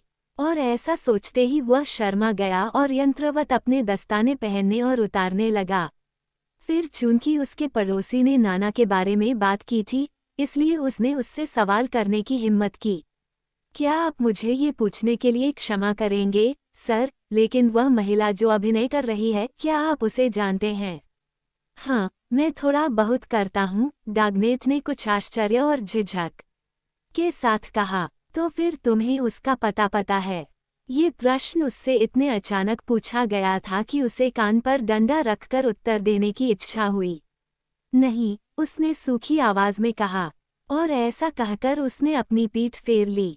गोरा लड़का जानता था कि उसने अभी अभी अच्छे शिष्टाचार के उल्लंघन का दोषी पाया है। वह पहले से कहीं ज्यादा शर्मा गया और डरा हुआ लग रहा था। परंपरागत 3 बार दस्तक दी गई, और लौटते हुए लोगों के बीच पैलेस और ओवरकोट से लदे हुए सेवक लोगों की चीजें रखने के लिए बहुत तेजी से भाग रहे थे। ताली बजाने वालों ने दृश्य की प्रशंसा की, जो माउंट एटना पर एक गुफा का प्रतिनिधित्व करता था, जो चांदी की खदान में खोखला हो गया था और जिसके किनारे नए पैसे की तरह चमक रहे थे। पृष्ठभूमि में वल्कन की भट्टी एक डूबते हुए तारे की तरह चमक रही थी। डायना दूसरे अधिनियम के बाद से भगवान के साथ अच्छी समझ में आ गई थी, जिसे ये दिखावा करना था कि वो यात्रा पर है, ताकि शुक्र और मंगल के लिए रास्ता साफ हो सके। तब डायना के अकेले होते ही शुक्र प्रकट हुआ। घर के चारों ओर खुशी की लहर दौड़ गई। नाना नग्न थी। शांत निर्भीकता के साथ वह अपनी नग्नता में प्रकट हुई, अपने शरीर की संप्रभु शक्ति के बारे में आश्वस्त। कुछ धुंधली पट्टी ने उसे ढांक रखा था, लेकिन उसके गोल कंधे, उसकी अमेजोनियन छाती, उसके चौड़े कूल्हे जो कामुकता से इधर उधर हिल रहे थे, उसका पूरा शरीर, वास्तव में उसके द्वारा पहने गए हल्के कपड़े के नीचे उसकी झागदार सफेदी में देखा जा सकता था, बल्कि पहचाना जा सकता था। ये वीनस थी जो लहरों से निकल रही थी, उसके बालों को छोड़कर कोई पर्दा नहीं था। और जब नाना ने अपनी बाहें उठाईं तो उसकी आंखों में सुनहरे बाल फूटलाइट की चमक में देखे जा सकते थे। कोई ताली नहीं बजी, कोई भी अब नहीं हंसा। पुरुष गंभीर चेहरे, तीखे चेहरे, चिड़े हुए और सूखे मुंह के साथ आगे बढ़े। ऐसा लगा कि हवा चली है, एक नर्म हवा, एक गुप्त खतरे से भरी हुई। अचानक उछलते हुए बच्चे में महिला दिखाई दी, एक बेचैन इच्छा से भरी महिला, जो अपने साथ सेक्स का उन्माद लेकर आए और इच्छा की अज्ञात दुनिया के द्वार खोले। नाना अभी भी मुस्कुरा रही थी, लेकिन उसकी मुस्कान अब कड़वी थी, जैसे पुरुषों को खाने वाली हो। भगवान की कसम, फौचेरी ने ला फ्लोइस से बहुत सरलता से कहा। इस बीच माज अपने पंखों के साथ जल्दी से उस जगह पर आया और खुद को दो देवियों के बीच पाया। फिर एक ऐसा मार्ग शुरू हुआ जिसे प्रुलियर ने बड़ी ही नज़ाकत से निभाया। डायना द्वारा दुलारे जाने पर, जो उसे वल्कन को सौंपने से पहले उसकी भावनाओं पर अंतिम हमला करना चाहती थी, वीनस द्वारा बहलाया गया, जिसे उसकी प्रतिद्वंद्वी की उपस्थिति ने उत्तेजित कर दिया। उसने तिपतिया घास में एक आदमी की दिव्य अभिव्यक्ति के साथ खुद को इन कोमल खुशियों के लिए समर्पित कर दिया। अंत में एक भव्य तिकड़ी ने दृश्य को समाप्त कर दिया, और ये तब था जब लूसी स्टीवर्ट के बॉक्स में एक परिचारिका प्रकट हुई और मंच पर सफ़ेद बकाइन के दो विशाल गुलदस्ते फेंके। तालियां बजी, नाना और रोज मिग्नन ने झुककर प्रणाम किया, जबकि प्रुलियर ने गुलदस्ते उठाए। स्टॉल के कई रहने वाले मुस्कुराते हुए स्टीना और मिग्नन के कब्जे वाले ग्राउंड फ्लोर की ओर मुड़े। बैंकर का चेहरा रक्त लाल हो गया था, उसकी थोड़ी में हल्की ऐंठन हो रही थी, मानो उसके गले में कोई रुकावट आ गई हो। इसके बाद जो हुआ, वो पूरे घर में तूफान मचाने वाला था। डायना गुस्से में चली गई थी, और उसके ठीक बाद वीनस काई से ढकी हुई सीट पर बैठी हुई मास को अपने पास बुला रही थी। इससे पहले कभी भी प्रलोभन का इससे अधिक चमकदार दृश्य नहीं देखा गया था। नाना अपनी बाहें प्रुलियर की गर्दन के चारों ओर लपेटे हुए उसे अपनी ओर खींच रही थी।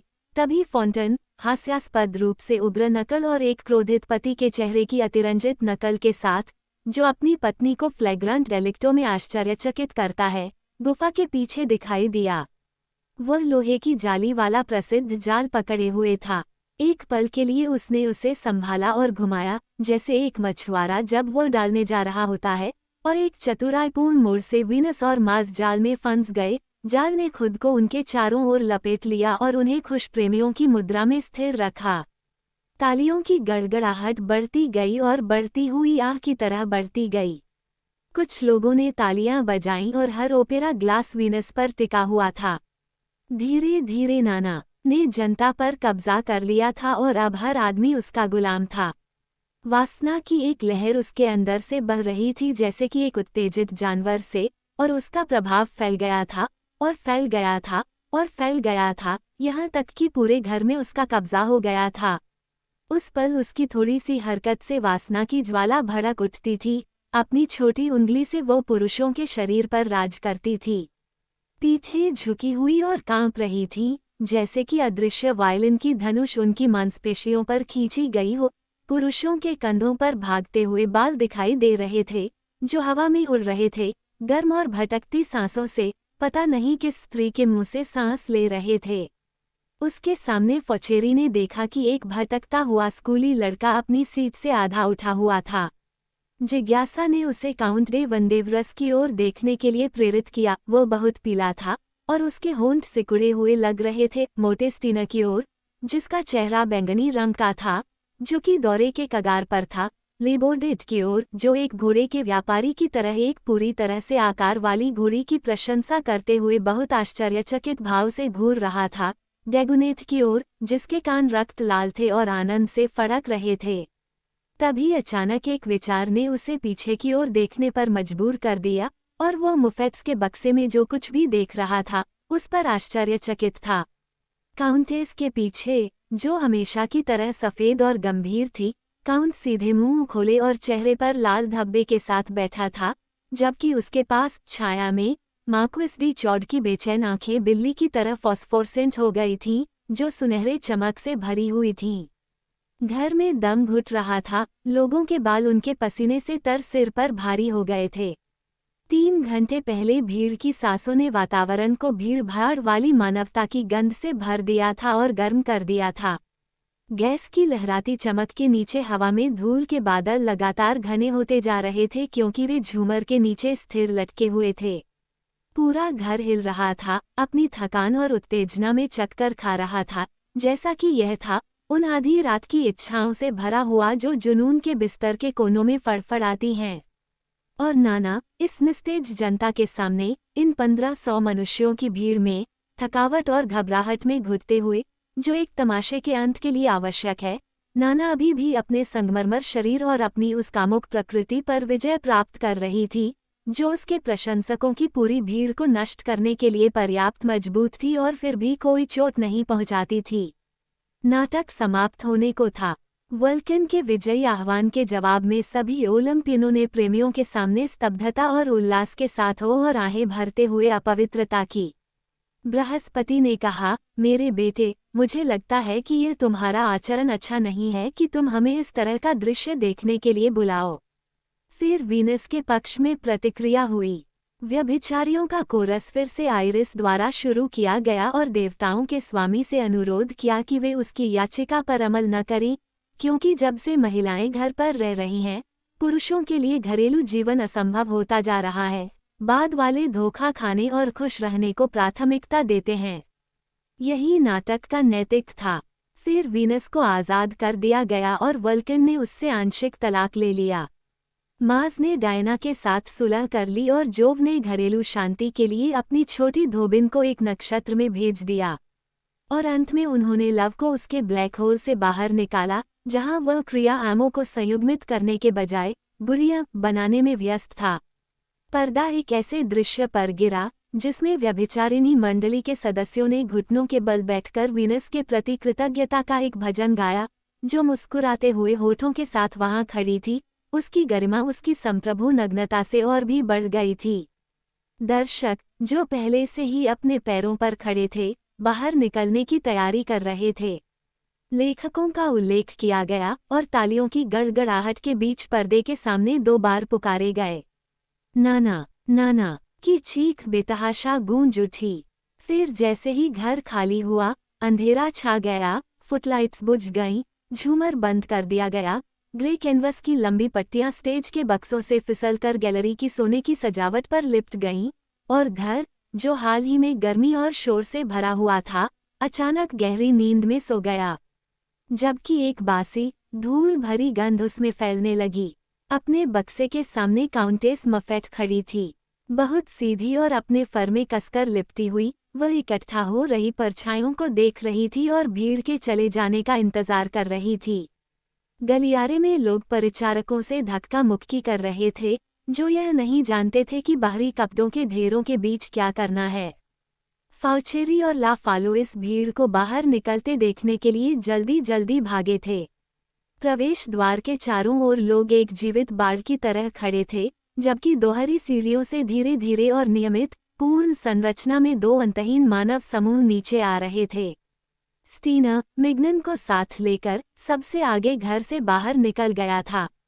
काउंट डे वंदेवरस ने ब्लांच डे सिवरी को अपनी बांह पर लेकर प्रस्थान किया। एक दो पल के लिए गागा और उसकी बेटी को संदेह हुआ कि आगे कैसे बढ़ना है, लेकिन लेबोर्डेट जल्दी से उनके लिए एक गाड़ी लेकर गया, जिसका दरवाजा उसने उनके पीछे बहादुरी से बंद कर दिया। किसी ने भी डैगनेट को जाते नहीं देखा। जब वह स्कूल से भागा हुआ लड़का स्टेज के दरवाजे पर इंतजार करने की मानसिक प्रतिज्ञा करते हुए जलते हुए गालों के साथ पैसेज डेस पेनोरमास की ओर भाग रहा था, जिसका गेट उसने बंद पाया, फुटपाथ के किनारे खड़ी सेटिन आगे बढ़ी और अपनी स्कर्ट से उसे छूने लगी, लेकिन उसने अपनी निराशा में उसे बेरहमी से मना कर दिया और भीड़ के बीच गायब हो गया। उसकी आंखों में नपुंसक इच्छा के आंसू थे। दर्शक अपने सिगार जला रहे थे और गुनगुनाते हुए चल रहे थे। जब शुक्र संध्या के समय भ्रमण करता है, सेटिन कैफे डेस वेरिएट्स के सामने वापस चली गई थी, जहां ऑगस्टे ने उसे ग्राहकों के ऑर्डर से बची हुई चीनी खाने को दी थी। एक मोटा आदमी, जो बहुत ही गर्म हालत में बाहर आया, आखिरकार उसे बुलेवार्ड की छाया में ले गया, जो अब धीरे धीरे सोने जा रहा था। फिर भी लोग नीचे आते रहे। ला फालोइस क्लेरिस का इंतजार कर रहा था। फाउचेरी ने कैरोलिन हैकवेट और उसकी मां के साथ लूसी स्टीवर्ट को पकड़ने का वादा किया था। वे आए, उन्होंने प्रवेश द्वार के पूरे कोने पर कब्जा कर लिया और जब मुफेट्स उनके पास से गुजरे तो वे बहुत जोर से हंस रहे थे। बोडेनवे ने अभी अभी एक छोटा सा दरवाज़ा खोला था और बाहर झांकते हुए फाउचेरी से एक लेख का औपचारिक वादा प्राप्त किया था। वह पसीने से तरबतर था, उसका चेहरा लाल था, मानो वह सफलता के नशे में हो। तुम 200 रातों के लिए अच्छे हो, ला फालोइस ने उससे विनम्रता से कहा। पूरा पेरिस तुम्हारे थिएटर को देखने आएगा। लेकिन बोडेनवे नाराज हो गया और अपनी थोड़ी के झटके से प्रवेश द्वार पर मौजूद लोगों की ओर इशारा करते हुए सूखे होठों और उत्साही आंखों वाले पुरुषों का एक झुंड, जो अभी भी नाना के आनंद से जल रहा था, वह जोर से चिल्लाया, कहो मेरा वेश्यालय, हे जिद्दी शैतान।